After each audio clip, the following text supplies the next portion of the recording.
Hello! Last week we've done a rainbow monthly bullet journal, and today let's do the weeklies together. If you're new here, I'd love for you to stay, so subscribe, and I promise I'll try to deliver useful tutorials. If you'd like to encourage a new kid on the block, hit the like button. Okay, onto the tutorial. First, I like to plan which layouts I will use and then adapt that to my theme. So I created a vertical rainbow for my first week, and it's just 6 columns of rainbow color next to one another. Very simple, even little kids could do it type of layout. I let the paint drip down because I like the effect and I can play in my bullet journal and test this kind of techniques. I know that many people don't do elaborate weeklies, and that's perfectly okay. I don't always do them in color, and sometimes I don't even add any decorations at all. But I found out that I'm much more likely to use my bujo if it's pretty. It's just me. And another good side effect of these pictures is that it limits my space. And I have to limit my space, otherwise I'll just use the whole page for my one-day to-do list, which will be pretty impossible for me to reach, and then I'll feel defeated in the end. Don't ask me how I know.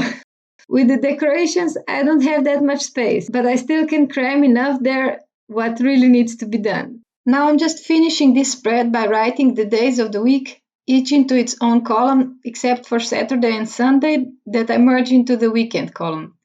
I rarely do that, but sometimes I intentionally do it, so I won't be able to plan that much, especially if I know we're not at home that weekend and I know I should reduce my plans. This kind of helps. Just a quick tip if you're the same as me. In my next layout, I returned to the real rainbow and dedicate one arc to each day of the week. The largest arc is for the weekend, that is why I started in the middle. And in the upper part, I left 2 white clouds for my to-do list and meal plan. We like to plan our meals when we think about it in advance, and this helps me do it. It's really practical since we get a lot of veggies from Granny and we really don't want it to go to waste. And it's also great for a large family where everybody wants to cook from time to time. This way we all know what each of us will need and use, and we can shop and plan accordingly. It saves nerves and arguments. Trust me on this one. The third layout is a mix of the two before. It's a 6 columns again, but here there are rainbows at the top. It's very easy to do.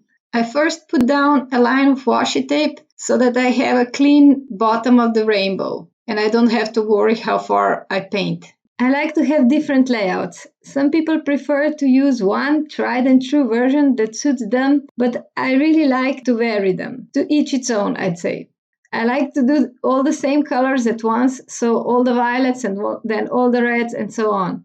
This speeds up the process and you'll use less paint and don't have to clean your water in between. And don't have to clean your brush and change the water in between.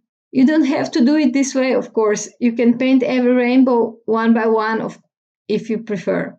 As always, any comments are greatly appreciated. I'd love to know what you like, what you want more of, what you miss.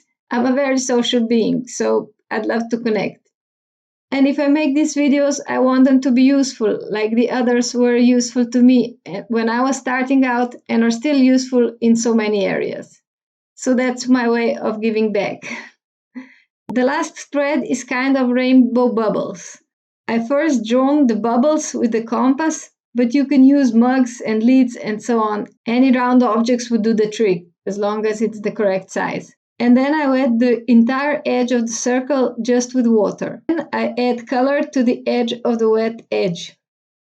This way the colors will bleed and connect nicely. I really like the idea, but I think it would need a background, maybe a light blue or something.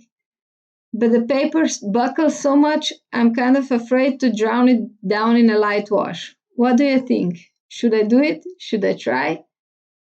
I hope to see you next week. I got some new tricks. Bye-bye.